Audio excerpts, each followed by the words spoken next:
بسم اللہ الرحمن الرحیم الحمد للہ وکفیٰ وسلام علی عبادہ الذین اصطفیٰ اما بعد۔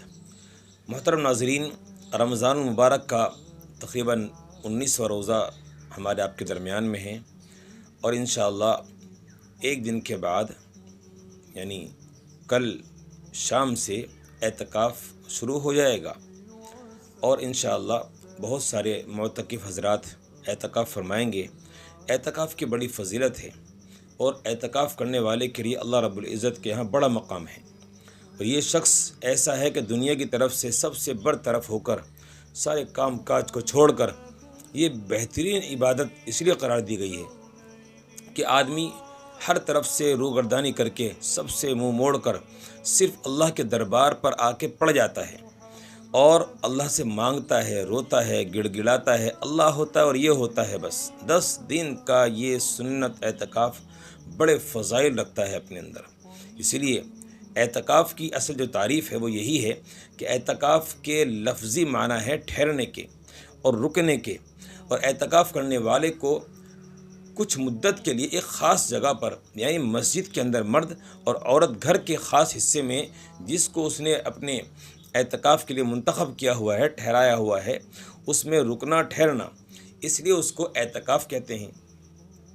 اعتکاف کے فضائل میں ہے کہ ابن عباس رضی اللہ تعالیٰ عنہ سے منقول ہے کہ حدیث شریف میں اللہ کے نبی علیہ السلام نے فرمایا، جس شخص نے اللہ تعالیٰ کی رضا کے لیے ایک دن کا بھی اعتکاف کرتا ہے تو اللہ تعالیٰ اس کو اور جہنم کو، ان دونوں کے درمیان میں 3 خندقیں حائل فرما دیتے ہیں۔ 3 ایسی بڑی بڑی خندقیں ہوتی ہیں کہ جن کی مسافت زمین و آسمان کی مسافت کے برابر چوڑائی ہوتی ہے ان کی۔ اس قدر یعنی اس خندق جہنم کا تصور ہی ختم کر دیا جاتا ہے اس کے لیے۔ تو اعتکاف کے فضائل میں بے شمار احادیث اللہ کے نبی علیہ السلام سے ملتی ہیں۔ یہی وجہ ہے کہ اللہ کے نبی صلی اللہ علیہ وسلم ساری زندگی اعتکاف فرماتے رہے۔ اما عائشہ رضی اللہ تعالیٰ فرماتی کہ آپ نے ہمیشہ اعتکاف فرمایا، اور آخر عشرے کا تو اعتکاف آپ بالکل کمر باندھ لیا کرتے تھے، اس قدر اہتمام کے ساتھ اعتکاف فرمایا کرتے تھے، یہاں تک کہ آپ دنیا سے رخصت ہو گئے۔ ایام اور اس کا کیا وقت ہے؟ رمضان کے سنت اعتکاف کا وقت جو ہے وہ 20واں روزہ پورا ہونے کے دن غروب آفتاب سے شروع ہوتا ہے، اور عید کا چاند نظر آنے تک یہ باقی رہتا ہے۔ معتکف کو چاہیے، اعتکاف کرنے والے کو چاہیے کہ وہ 20ویں دن غروب آفتاب سے پہلے اعتکاف والی جگہ پہنچ جائے، اور اعتکاف کی نیت بھی کر لے۔ نیت زبان سے کرنا ضروری نہیں ہے، دل میں بھی وہ نیت کر سکتا ہے کہ میں سنت اعتکاف کے لیے مسجد میں داخل ہوتا ہوں۔ اس لیے ضروری ہے کہ 20ویں روزے کی افطاری وہ مسجد کے اندر کرے تاکہ سنت اعتکاف کو پا سکے۔ اگر افطاری کے بعد مسجد میں داخل ہوگا تو سنت اعتکاف کا اس کا اعتکاف نہیں مانا جائے گا، بلکہ وہ نفلی اعتکاف کے مانند ہوگا، نفلی اعتکاف اس کا مانا جائے گا۔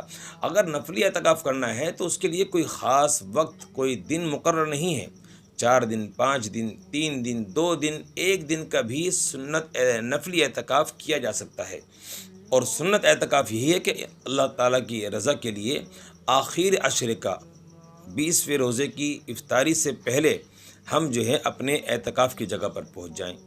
اعتکاف کے ممنوعات اور وہ کام جو اعتکاف کی حالت میں جائز ہوتے ہیں وہ آپ کو انشاءاللہ اگلی ویڈیو میں ظاہر کر دیے جائیں گے، اگلی ویڈیو میں بتا دیے جائیں گے۔ اللہ مجھے آپ کو عمل کرنے کی توفیق عطا فرمائے، اور اعتکاف کو شوق سے اللہ کے نبی صلی اللہ علیہ وسلم کی سنت سمجھ کے اللہ کی رضا کی خاطر ہمیں کرنے کی توفیق عطا فرمائے۔ ریاکاری سے اللہ ہماری حفاظت فرمائے۔ السلام علیکم ورحمۃ اللہ وبرکاتہ۔